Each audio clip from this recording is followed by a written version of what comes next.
thanks everyone for being here. So I'm the head, the tech lead of the mobile TensorFlow team.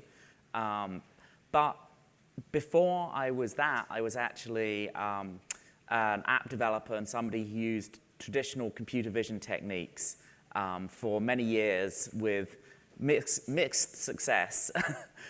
So I'm actually kind of excited to talk to a group of people who are coming into deep learning and learning about deep learning, because it's not been that long since I was actually going through this process. So I'm hoping today I'm actually going to be able to share some of the experiences that I went through as I was transitioning over from doing traditional computer vision to actually using deep learning.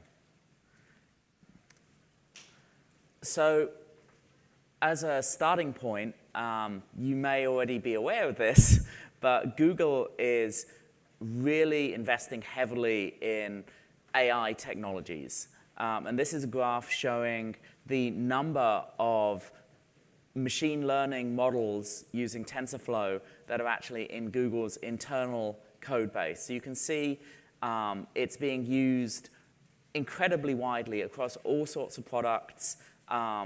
Lots and lots of Android and iOS apps, as well as server-based apps, are actually using this, as well as things like AlphaGo and Waymo for the self-driving car. So it really has been an incredibly well-used technology within Google. This is not just kind of hype.